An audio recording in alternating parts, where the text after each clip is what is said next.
Just failing in the rain. Just failing in the rain. What a crappy feeling. But I'm failing. Again. Hello everybody and welcome back to another episode of UFL with me, Sam Vader, and yes, the singing keeps getting worse and no, I'll do nothing about it. Welcome back. We've hit 700 listens on the show now, which is that's since moving to Captivate, so it's probably a bit above that from when we were on the other place that shall not be named.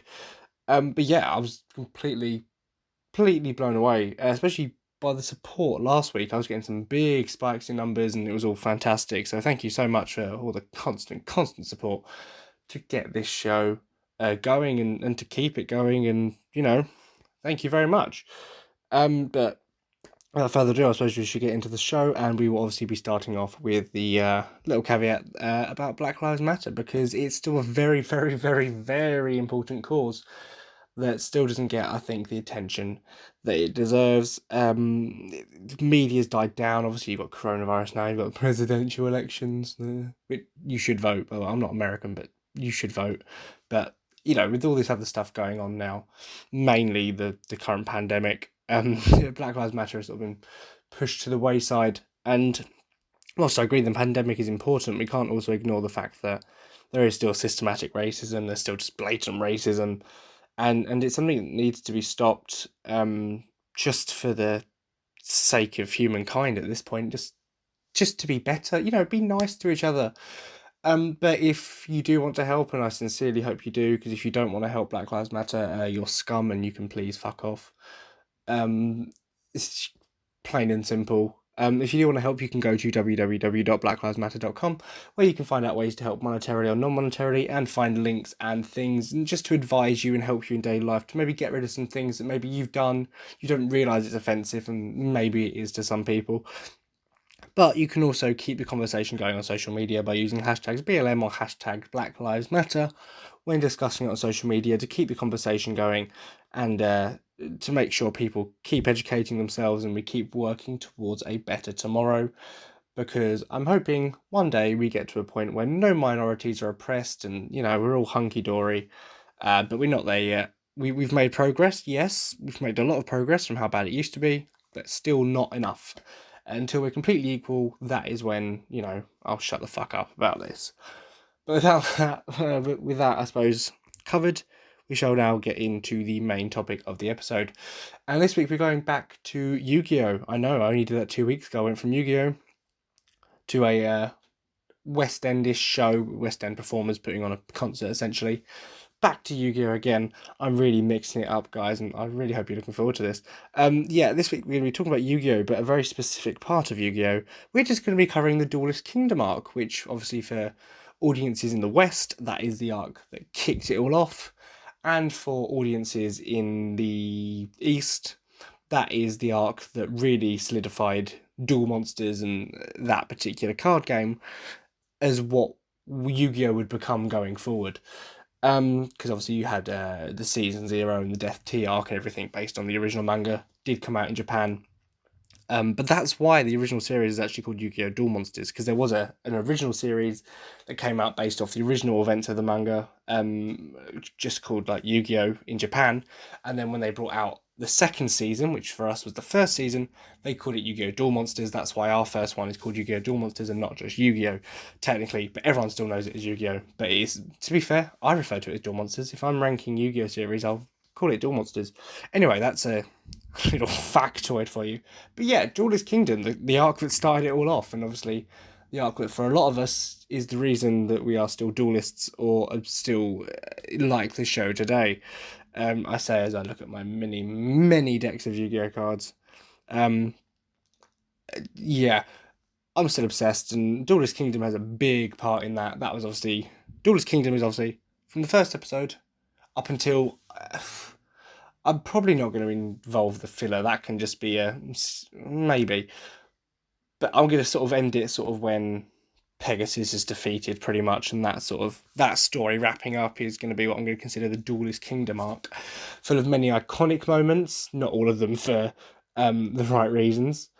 and many iconic duels, including the very first duel. We can't mention we can't not mention the oral nomads, also known as the oh, I did it.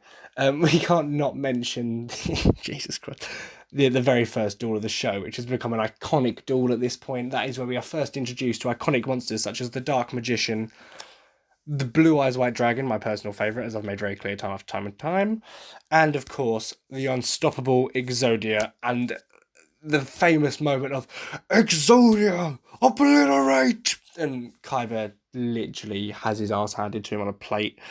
Um, and yeah, that annoyingly, I can't call Yugi out for cheating during that. I mean, you can make the argument that the Millennium Puzzle helping him draw whatever he needs did help him with the whole Exodia pull. But I mean, other than that, there's not much blatant cheating going on in that. Fortunately for us Kaiba fans and Yugi naysayers, he cheats a lot more in Duelist Kingdom, don't you worry. But yeah, that iconic first duel is really sort of, it set up duel monsters. You're first introduced to Blue Eyes White Dragon, which has now become a staple of the show and probably the most popular card and monster from the show. It's probably to Pokemon, to Yu-Gi-Oh! What Charizard is to Pokemon. Yeah, the mascot's Dark Magician. Oh yeah, the mascot's Pikachu. But let's be fair, Blue Eyes White Dragon and Charizard are much cooler, and that's just a fact at this point. Sorry, Dark Magician, you suck ass compared to Blue Eyes White Dragon. It's just fact the stats show it, and Pikachu. I suppose you probably could beat a Charizard. You've got a type advantage, but stat-wise, Charizard's just going to flamethrower you to death, my little electric mouse friend. And yeah, and obviously, as I've made clear in one of the episodes of season 1, I've got to keep reminding myself this is actually season 2 of UFO. I made it through a season. Um, Season 1, I did an episode on sort of what makes a good rival, which was sort of my big fanboy over Kyber, I suppose. But I did also dive into why I think Kyber and Yugi's rivalry is my favorite rivalry in all of television and fiction. And I was saying that that rivalry is so iconic. It's just so fierce, and so they really want to beat each other. Um, that rivalry started here in that first episode. You could see it develop, and obviously you also get the iconic Mind Crush, where he literally beats the evil out of Kyber essentially with ancient magic. But which shows that Kyber was a douche even when he was a good guy, because he was still an asshole, which is quite frankly brilliant because I love him. Yeah, so I couldn't not mention that first iconic duel, and how great it was, even though you had the really weird. Oh, let's draw a symbol of friendship. I'll tell you what, I did not realise until, I don't know, 5 years ago, that thing Taya drew on all of their hand, that was a smiley face. I only found that out when they released a spell card. I can't remember what it was called, and it had that scene on it, and they made it clearer that it was a smiley face. Um, yeah, that yeah, that's good for you, Taya. I'm glad you've got some friends. But yeah, Duel of Kingdom. I actually have the set sail for the Kingdom, the King. The little set of cards that all the competitors were given. Glory of the King's Hand or whatever it was called. I do have them because I bought one of the legendary collections, which is really cool to have. But obviously, then you've got that, which brings me to the first duel with Pegasus, which I suppose technically Yugi would have won if it wasn't, well, I can't remember how many life points they were on, but Yugi definitely would have taken the lead if he had like a second more, which is very similar to the whole Joey losing to Marek in Battle City because he passed out, whereas technically he had won the game. All he had to do was yell attack. He outdueled him, but he lost because of a technicality. And I mean, obviously they had to have Yugi lose, and they had to add tension to it. But I don't. I think it would have been better if they had Pegasus outright beat Yugi in that first duel. That is maybe something I'm wrong about. Maybe people are going to disagree on that point. But the more I think about it, the more I think that flat out Yugi should have just lost that duel. He shouldn't have lost on a technicality like, oh look, I ran out of time. I think that cheapens it, and that makes Pegasus seem like less of a threat, because that's like, oh, technically you would have lost. So when Yugi faces him next and there's no time limit, well, of course Yugi's going to win. Whereas if you have Pegasus actually floor him, that makes his menace a whole lot more. Like, then, cause obviously that's what they do. They even sort of flat out say it in the anime when Kaiba turns up trying to save Mokuba, and he has his duel against Pegasus, and he lets everyone watch. It sort of Pegasus sort of, I think it was Rocher, his right hand butler man security guard. He sort of did everything for him. Sort of basically went, yeah, this is just to intimidate you. Like that's what's going on here. So if and obviously Pegasus regrettably goes on to win that duel by using his Millennium Eye. Arguably, Kaiba I think outplays him, but because of the Millennium Eye, Pegasus can see all the plays coming, so can cheat his way around it. So whilst I do think Kaiba was the better duelist in the situation, he does lose, and that, considering Kaiba's just come off a win from beating Yugi, and I will discuss that duel in a bit, it's like, well, so he's on a high, he's just beat Yugi, and now Pegasus has beaten him. What would have made that even more intimidating is the fact that if Pegasus had beaten Yugi in episode 2, then goes on to beat Kaiba now, so then when Yugi eventually has to step up to the plate to duel Pegasus again, it's like, well, I lost the first time. I saw Kaiba lose like yesterday to him.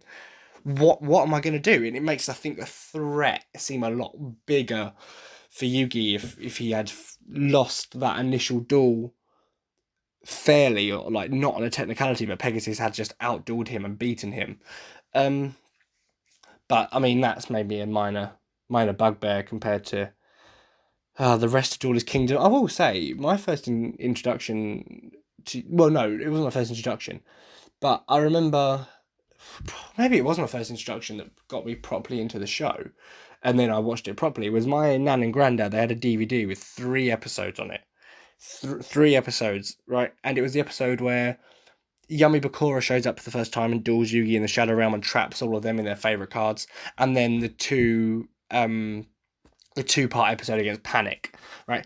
So they were the first 3 Yu-Gi-Oh episodes I ever watched, because I sort of got into it. I saw this DVD, and then after that I saw it on TV and I watched it at home. And then got hooked from there, obviously. Well, I was hooked from that because I remember I used to be at my nan and granddad's, and after watching the same 3 episodes over and over again, like, I'd go there every single time, I'd watch the 3 episodes, then I'd go into the kitchen, I'd get some paper, I'd get some scissors. I was supervised with the scissors. Then I'd get some crayons, because, good old English childhood, and I would make my own Yu-Gi-Oh cards, because this is back before I got into the show, before I realised it was an actual game, because I just had a DVD. Well, saying that, no, there was a Kribo card with that DVD. I think there was more that came with it, but they lost the rest. It was just a single Kribo card. I've still got the Kribo card somewhere. Yeah, but for the most part, I didn't. So I made my own Yu-Gi-Oh cards. Remember, because they were the only 3 episodes I've watched, I think I based them mostly off sort of Panic's monsters. So like King of Yami Makai and Barox and the other one that I don't think was ever printed in English. So yeah, I mean, that was my introduction, was Duelist Kingdom, in fairness. And, the duels were good, and it was an entertaining arc. Like, that's the thing, I will never deny it was entertaining, right? And you had some really good duels. I say, you had the Kaiba, Yugi versus Pegasus was astounding. You have the first ever duel of the show, Yugi versus Kaiba. You've got Yugi versus Kaiba actually rematching at Duelist Kingdom, which is really cool. So the cool duels is really entertaining, but in hindsight, some of it's really dumb, like really dumb. Like, and we're going to discuss that now, and it's sort of going to turn into, for a little bit, exposing Yugi's bullshit. Obviously, at this point in the show, the rules of the game hadn't properly been established, and that was very apparent. Obviously, the rules of the real game had. Obviously, I get tribute summoning was introduced yet, and whatever, that's fine. So I can live with the no tribute summon rule, okay? Like, it makes levels pointless on cards up to that point, but I can live with it, right? But then there's just other stuff. So we were talking about the Panic duel, and like the way that Yugi wins by tricking Panic to force field all of his monsters, and then destroying the flotation device, not actually destroying the monster. He wasn't aiming for the monster. He was aiming for the flotation device on the monster that then caused the monster to fall down and then crush all of Panic's other monsters, causing him to lose because they couldn't run away because they were trapped in the force field. Now, if anyone out there has ever played Yu-Gi-Oh!, that's bollocks. Monsters can't move because they're in their dedicated monster space. And if you, use right, if you were just to say Edge Sabers, go clip the wings of Air Hummingbird now isn't just going to fall to the ground, right? And just certainly not going to crush anyone underneath him, right? And it's just a bit like, well, no. Okay, you can't just, okay, go up to like number 9 Dyson Sphere and say, which by the way is like bigger than the sun is meant to be. Well, bigger than a planet. It's a massive ass monster, right? You can't just turn off its power and then just watch it fall and crush your opponent, and then you just win. So yeah, you can't destroy a flotation device, Yugi, and then just crush monsters and then win the. It's a bit against the rules, mate. A little bit, and that's not the first time. Then you've got the perfectly ultimate Great Moth episode. I can't really remember that one. Weevil just annoyed me. But I'm pretty sure. I mean, don't get me wrong. A lot of it, like burning land and stuff, it was all turned into cards afterwards, and everything made sense afterwards. But that was a bit silly. The whole perfectly ultimate Great Moth, I think Weevil cheated anyway, so I guess I'll let him get away with that one. But then right, the one that really, really annoys me, not annoys me, the one that makes me laugh the most is the whole Mako Tsunami duel. Where, right, so I'm not sure who cheated the most here. So obviously Mako made it out that when he's got Umi on the field, you now can't see. Similar to what Panic did, actually, and obviously Panic came later. So when Panic was dueling Yugi, because the Castle of Dark Illusions created Shadow, Yugi then couldn't see Panic's monsters and therefore couldn't attack them because he couldn't see them. Which, that's like me, once again, playing against my friend. I'll use Cameron, for example, because he's the person I play against the most. There's no playing against Cameron, right? But then me just covering up my monster cards. So because he can't see what ones they are, he then can declare an attack on the left one, but it's going to miss because they're covered up by smoke, right? It's a bit. Okay, so Mako used the same thing. Oh, because his monsters are underwater, you can't see them, and then he was taking up Yugi's monster spaces with water because most of these monsters, right? When you play them, if they're human-like or don't have wings, they don't actually stand on the ground. You notice because they're holograms, they float, right? They're sort of flying in midair anyway, right? So the whole you can't play that now because there's a bit of water there. No, and then you can't say, oh, because my monsters are covered by water, you can't see them, so you can't attack them. Ah, ha, ha, ha. So Mako is cheating from the very beginning, right? Which, fair. But then Yugi, what's he going to do? He's just going to cheat right back, because you don't become the king of games by playing fairly, kids. That's a lesson I'm teaching you right now, and if you want to complain about it, go fuck yourself, right? You don't get anywhere in life by playing fair, right? Although I'm not condoning cheating. On people, in games, it's fine, as long as you don't get caught. That's not true. You know what? Believe what you want. I don't care. I'm not held responsible for any of this. I hope not, anyway. So Yugi then plays the Moon card, like Mystic Moon. I can't remember the name of the card. Mystic Moon sounds like Mystic Mine, and that's now giving me an aneurysm. Right. So he plays a Moon. It's not Book of Moon. I know that much. He plays a Moon, and then right. So you obviously you can't attack your own cards anyway. But then Yugi then gets his giant soldier of stone to destroy the moon, right? This is the thing. Just attack it, not with any spells or traps or anything. Just a regular non-effect monster who's got quite low attack to be fair. 1,200 is alright. His defense is alright, 2,000. He was good in like the first set of Yu-Gi-Oh! Like 2,000 defense points was a good wall. Anyway, that's not what I'm talking about. Yeah, so he then gets the giant soldier of stone to literally stab the moon, breaking the moon, and then because the moon that Yugi played controls the tide now, all the water that was there before the moon was even there now obviously floods out. Because obviously, how that works is the fact that the water was there anyway, the moon then got put there, and then because the moon was taken away, the water now floods because it wasn't there before. And now Yugi, all of Mako's monsters are all washed up, and then Yugi wins, and it's a bit like, okay, nice. Good for Yugi. I mean, Attack the Moon is now a card. I think it's like all destroy one. I don't know. I think it's face up field spell on the field, and it's like, they turned it into a funny moment, But it's a bit like when you're trying to set up the early point of the show, and you're especially right. The biggest problem with Yu-Gi-Oh, I think, as a whole, especially like the original series, is obviously it's an advertisement for the card game. You can't deny that. That's what it is. But at the best of times, it didn't teach people how to play the game. But then you've got Duelist Kingdom that just completely throws the rules out the window with stuff like, oh, giant soldier of stone, attack the moon, oh, I can see you now, you're dead. Like, That's not how Yu-Gi-Oh works. And before, once again, I get a bit too angry and, oh, Yugi's because Yugi's a little bitch, right? Before I get too like that, I would like to mention the sponsor for the week, which, as always, no, I'm joking, it's not the same as always this week. Although you can still go check out King Styles Apparel. Just go and have good stuff. Anyway, no, the sponsor this week is actually a different portion of the King's Eyes branding.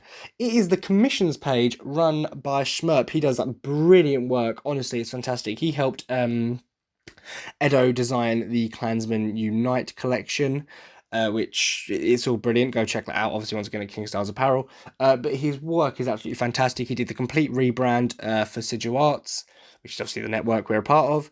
And he does so much more. So please do go, if you just go check out the page anyway, why not? But if you want a commission of any kind, please do go check out his portion of the website and hit him up. He's a really good guy, great to work with, and he will get you a high quality commission for a very, very good price. So please do go check him out. He's a brilliant guy and does brilliant work. So yeah, thank you for that. And while you're checking stuff out, why not check me out on Twitter? Not in a weird sexual play. I'm not posting saucy pen to me like your French girl, just check out my Twitter account and follow it if you want. I was about to say subscribe, but that's gonna be completely different. But yeah, follow my on my Twitter account at Vader Saiyan, where I post loads of stuff about Yu-Gi-Oh! Recently I've been posting about Chaotic as well, because I found out that apparently the game's making a comeback at some point, and I'm trying to get back into that. So I've been doing that, and I post loads of random stuff, a lot of Yu-Gi-Oh stuff though. If you want to do more Yu-Gi-Oh stuff, you can join my Discord server, which is currently the pinned tweet on my Twitter. Join there for some great Yu-Gi-Oh conversations, and also I'm hosting a Yu-Gi-Oh tournament via my Discord server.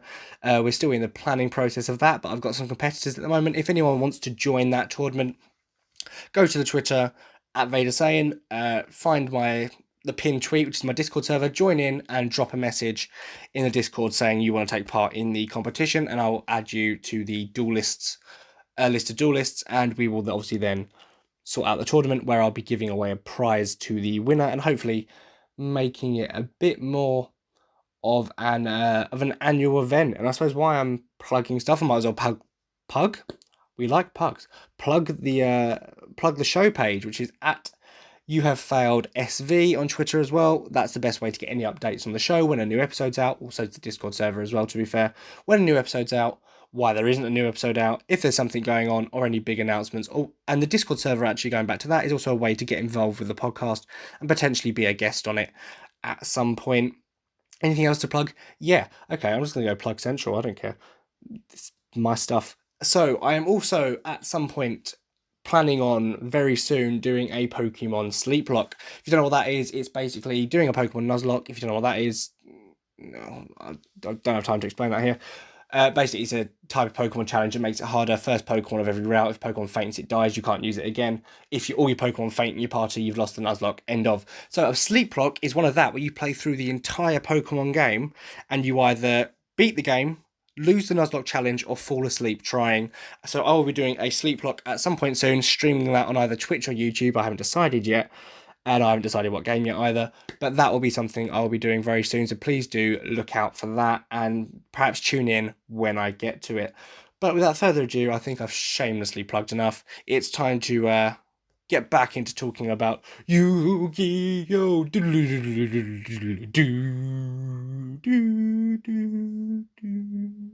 Copyright strikes. I say that a lot, don't I? I've probably got a lot of things I say a lot. I don't want to think about it. I'll start making myself paranoid about all my little things, Anyway, so yeah, Duelist Kingdom. It's a mess, but it's a lovely mess. And okay, right, it's time for me to get into my angry mode, which means I'm about to talk about Kaiba and Yugi's duel in Duelist Kingdom, the second one. So yeah, okay. Right, first of all, we might as well mention that Kaiba did help Yugi win a fight by hacking the system and weakening the Blue Eyes White Dragon that was stolen from him by the fat clown guy, who's never really explained who he is in the English dub, but in the sub he's a shapeshifter. It's a bit weird, right? Don't look into it. But yeah, so Kaiba helps win by cheating, by hacking the Blue Eyes White Dragon to make it weaker, because the holograms matter and not the actual card. I don't, whatever, right? So then that's fine, but then Kaiba shows up, he beats the living daylights out of Joey, and then challenges Yugi to a duel, right? And you're like, yeah, woo, let's go. Kaiba, for the first time, summons the Blue Eyes Ultimate Dragon, which is sick, right? And I don't know who cheats more. So there's the bit where, I can't remember if this happens first or after, but Yugi attacks one of the heads of Blue Eyes White Dragon because he's got 3 heads. You've got to destroy all 3, and then the 3rd head comes back. I'm not sure when that happens. But then you've got the other bit, right, where Yugi... Right, so the thing with this... Right, you can tell I'm getting angry now. The thing with this duel, right, is that Kaiba always gets called out for his cheat at the end, right? Where in the sub... No, in the dub, he goes, the shockwave of the attack will push me off the castle. So he's threatening, like, you know, I'll die if you do this. In the sub, it's a lot more extreme. Kaiba basically says, I will jump off if you declare that attack. So he's willing to commit suicide for a chance to save his brother, which, I mean, shows a lot about his character. Bit extreme. But once again, he's trying to save his brother, so that's fine. So everyone brings up that point, but does anyone forget the fact that Yugi was about to win by cheating? Like, Kaiba completely outplayed Yugi that duel. Like, Blue Eyes Ultimate Dragon was stronger than anything Yugi could come up with, right? So Yugi uses the Living Arrow, which I don't think is a real card, with Mammoth Graveyard, with what, polymerization or something, to, and I kid you not, fuse, right? Fuse Mammoth Graveyard with Blue Eyes Ultimate Dragon, because one is an undead monster and the other is a living monster. This then means that the Blue Eyes Ultimate Dragon will start to decay over turns, losing attack points and becoming weaker. And I think it was after that point that Yugi chopped off at one of the heads, so he had cheated beforehand. So yeah, I'm kind of like, yeah, okay, Kaiba won by threatening to commit suicide. I'm like, okay, fair enough, that's cheating. You do that at a Yu-Gi-Oh tournament, shit's gonna go down. But at the same time, Yugi didn't deserve the win. Kaiba had him beat. Blue Eyes Ultimate Dragon was stronger than any monster Yugi could have come out with at that point, and just destroying Yugi turn after turn. Like, one Blue Eyes Ultimate Dragon's enough, and merge all 3 of them together. At the time, Blue Eyes Ultimate Dragon was a fucking tyrant, right? And then Yugi's just like, no, look, I can make your dragon decompose because I have living adder and non-living monster, and I shoot it into your dragon to fuse them together, and now your dragon decomposes and get weaker every turn. Ha ha! I'm like, that's not the. To be fair, I mean, no one's followed. When I say no one's followed the rules in Duelist Kingdom, Yugi definitely hasn't. Regardless of, once again, the tribute summon rule, that's fine, whatever. I can accept that one. You know, I'd love to be able to just summon Blue Eyes White Dragons without tribute. I mean, I do, but that's because special summoning has gone mental at this point. But yeah, so I just why does Yugi get no flack for that? That's what I'm here to represent all Kaiba fans, by the way, here. Like, Yugi fans, you're wrong. Right? Why did Yugi get no flack for literally making up the rules to the game in Duelist Kingdom? And then Kaiba did one thing, which is like, oh, look, I'm gonna jump off here if you beat me, like, because I want to save my fucking brother, which, one, is a very reasonable thing. Killing yourself is never reasonable. What I mean is his reasoning behind it is very reasonable. He wants to save his brother's life from Pegasus, who's obviously a whack job, and you don't know what he gets up to, right? So, and then everyone's like, yeah, but that's not fair. Yugi would have won by declaring the attack. No, Kaiba would have won if Yugi didn't cheat and fuse a fucking undead monster with a living monster and cause the monster to decompose.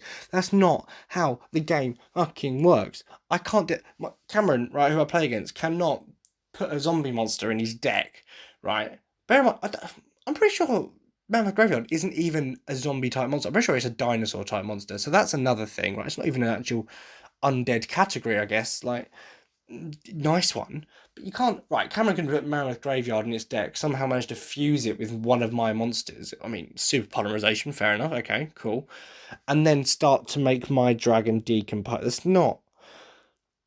That's not what would happen. Is he'd summon a fusion monster to his field, but then I don't remember if they used polymerization. I just remember it was dumb, and it's like, why does Kaiba get all the flack for that duel? Why is Kaiba the one being called, oh, what a cheater, he didn't actually deserve that win? Neither did Yugi. Kaiba deserved it. Wait, Kaiba threatened to kill himself after Yugi blatantly cheated and broke the rules, right? Still, yes, very extreme, shouldn't have done it. But at the same time, Yugi cheated, right? Flat out, Yugi does not deserve that win. Yugi does not deserve half the wins he got in Duelist Kingdom, right? I can't think of many that he does. He probably cheats against Yami Bakura in that show. I mean, he cheats in the duel against Pegasus, right? I mean, I know Pegasus is cheating as well, but they're both cheating. It doesn't make it any better. I mean, to be fair, Yugi cheats in every duel he's in, because one, he's got Millennium Puzzle, which is like, oh, I need this card. Oh, thanks, Millennium Puzzle. And then also, having two people in a duel. I know at that point they didn't realise it was two people, but it was still two minds working on the same problem, right? And as soon as they did realise it was two minds, it was like, yeah, see, we're better now. Hoo. Right. So that's cheating every single time. The whole mind swap thing, I mean, that's not fair. But then once again, Pegasus reading your mind isn't fair. So everyone is cheating in Duelist Kingdom, right? I think the only person who didn't cheat is... No, Joey cheated. Yeah, the Thousand Dragon thing. But then again, that was established as really just how Thousand Dragon worked in the anime. It was different to in real life. So arguably, maybe Joey didn't. I mean, My Valentine cheated. She had perfume on her cards. Pegasus always cheats. Bandit Keith is an alcoholic, but he cheats. Bones probably cheated. I can't even remember. And probably lured him in thinking he was an actual zombie. That sounds like something they'd do. Para and Docs probably cheated. Well, they did because they had a weird labyrinth field. I don't even know how that fucking works. The labyrinth door. I'm like, oh, move spaces. This isn't chess. This is Yu-Gi-Oh! Honestly, and then everyone else cheats, and Yugi cheats, and Pegasus cheats, and Kaiba doesn't cheat, but he cheats. And it's like, ooh. But Yugi still gets all the credit, Ooh, King of Games, he won. He's so great. He won his way through Duelist. He cheated, right? That's like still praising the Tour de France winner after being found doing drugs. Sorry to call you out like that, but it's a fact. It's like praising the entire Russian Olympic team after they were found doing performance-enhancing drugs. It's not, no, you take away the win. You find out that Yugi just blatantly broke the rules and then had someone helping him in a duel and had magic powers. You're like, you know what, kid? You're out. Like, no, you can't. That's, we'll give the title to Kaiba. We can't give it to Pegasus because in the manga he's dead. Because Bakura literally rips the thing out of his eye, the Millennium Eye out of his eye socket. And in the anime, he's alive, but he's blatantly a cheater as well. He used dark magic. All you kids using your black magic these days, all fucking evil people. So just give it to Kaiba. I would say Joey, but he doesn't deserve it. I would say Mai, but she beat who? Rex Raptor. Nice, good job. Top duelist you've beaten there, yeah. So good to Kaiba. He deserved it. He would have beaten Pegasus. He would have beaten Yugi. He did beat Joey. Could easily beat Mai. Bandit Keith wouldn't stand a chance. Captain Barrel Dragon over there, right? And right, as you can tell, I'm getting a bit frustrated because you just cheat so much. It's just so fucking dumb. Like, why? I get the writers were still trying to figure it out, but did the writers read the card game? I mean, it's been so long since I've read the manga that far back. I tend to just read the Battle City arcs. Like the ones I've got in physical copies are the Marek versus Joey, Kaiba versus Yugi, and then the Yugi versus Marek duel all the way through. They're the ones that I own, and perhaps Kaiba versus a Shizu. Yeah, because I've got the 4-way duel as well. Yeah, so I've sort of got that string of 3. With 3 volumes. Each volume has like 3 chapters. So, no, it's a collector's thing. Each one's got like 3 volumes in it. So, but I've got the string of basically the Battle City finals, semi-finals, right, up to the finals. And so that's what I tend to read the most. And even when I go online, I tend to read sort of the Battle City onwards. I don't really go back and read Duelist Kingdom. So I can't remember if this is sort of... I mean, don't get me wrong, the manga was a bit different in a way because the rules hadn't properly been established when Akira Toriyama is not the guy who wrote it. Kazuki Takahashi, Jesus Christ, it's just kind of literally just looked up and I had my Dragon Ball manga there and I just saw Akira Toriyama and I'm like, that's not it, it's Kazuki Takahashi. who wrote Yu-Gi-Oh! He obviously hadn't fleshed out the rules too much when he was writing the anime, so things are a bit different. But when they were making the show, they could have at least tried. Like, they could have tried to make it so you taught the kids the show, taught the kids the game, and also didn't make it that the main character wins by cheating every fucking time. Okay, I can accept the Millennium Puzzle, and I can accept the having two people doing it, because that's part of the plot of the show. Right? Okay, but every other time, is Yugi really a good role model when he's just breaking the rules blatantly? And I get, as a kid, you don't understand it. I didn't realise as a kid. But then you grow up into a bitter adult like myself, and you realise how stupid it was. That this guy was just winning on default because he made up the rules. And I can't really judge anyone. I was the kid who was having a play fight with either my dad or my brothers when I was younger. If they shot you, I'd be like, force field. You would make shit up. But that's playing in the garden. Duelist Kingdom was an official tournament, and he's still blatantly not following the goddamn rules. Like, but hate for Yugi aside, I'm going to try and move on from that. Duelist Kingdom, so the final duel of Pegasus, it was so incredible, and really captivated you. And as a whole, Duelist Kingdom was the make or break for the Yu-Gi-Oh franchise. That was the first season to air in the West, and it was the first season in Japan and the East to air with the new intention of focusing around this card game. It was the first rebrand of it over there, and it was the first exposure we got over here in the West. And for all its flaws, it worked. I wouldn't be sitting here talking about Yu-Gi-Oh, being a massive fan about Yu-Gi-Oh, we're having a Discord server where I've got specific Yu-Gi-Oh channels and hosting a Yu-Gi-Oh tournament, or while looking at my Yu-Gi-Oh playmats, and the one I'm using here is a massive mousepad mat, looking at my decks of Yu-Gi-Oh cards, if it wasn't for Duelist Kingdom. So, despite how bad it was, it did its job. It got kids to buy Yu-Gi-Oh cards.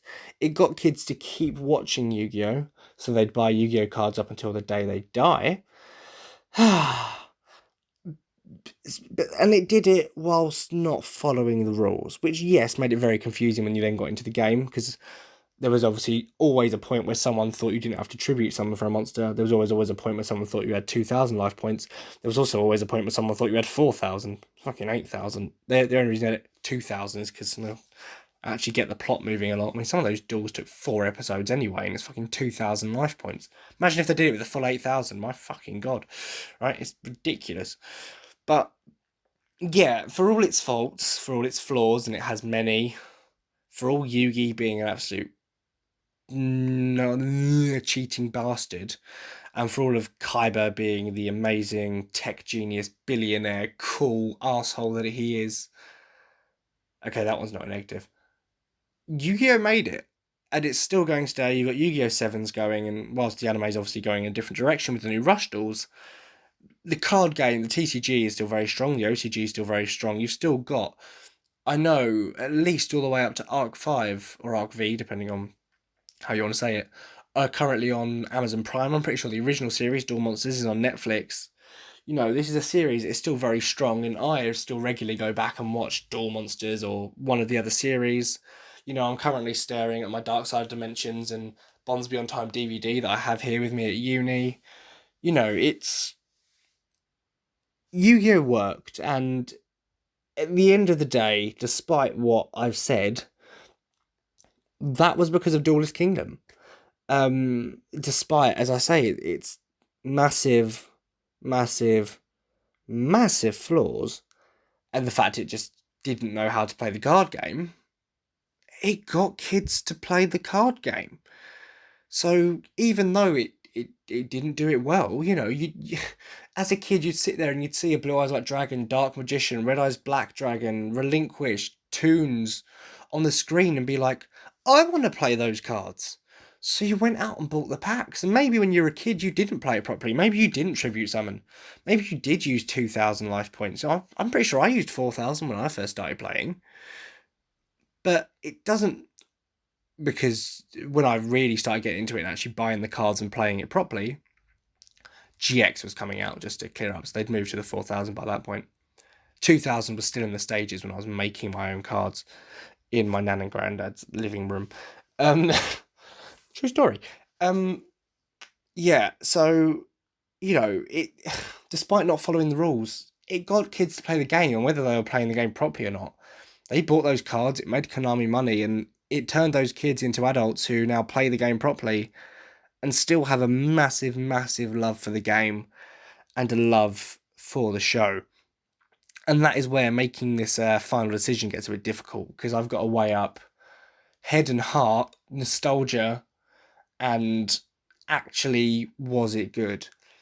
Or not was it good? Right, I love Duelist Kingdom. It was very, very good and very enjoyable. The writing was as good as it was for like an early 2000s dub of an anime. The characters are all brilliant, maybe with the exception of Taya, because does she have a character other than, ooh, friendship? Like, fuck off. Right, but despite it being so good and obviously what started off the Yu-Gi-Oh franchise, unfortunately, Duelist Kingdom has to fail on principle that everything I've said is true. It didn't follow the rules of the show, and it did set up the game in a weird way, and it had the main character cheat on a regular basis, and I might be failing it just on the premise of I'm a Kaiba fanboy and think he was robbed in this season. I mean, he's robbed in every season, but this one more than any, he was just cheated out of victories and then gets the flack for, oh, he cheated to get that win because he committed suicide. And it's like, oh, Yugi cheated first, you pricks. So on principle of being a Kaiba fanboy, and I suppose I've got to be objective and think with my head, the writing was probably the worst in this season. The filler afterwards was weird. I know I haven't got into that, but it was. And the duels were just a bit consisting of Yugi cheating all the fucking time. On that, unfortunately, Duelist Kingdom has to fail from a technical point of view. However, I'm not going to not recommend it. I do love Duelist Kingdom, and I love Duel Monsters, and obviously Duelist Kingdom's the place to start, and you'd probably enjoy it. So it's not that it's bad, it's just that Yugi's a prick. And I'm being that petty and failing it on that. So thank you so much for listening, everyone. I really do appreciate you listening to another one of my hate-filled rants. And thank you for getting me to over 700 listens since moving to Captivate. That is honestly so, so, so incredible. So thank you so much. I really hope you enjoyed this episode. And I'll see you next week, guys. Oral Nomads.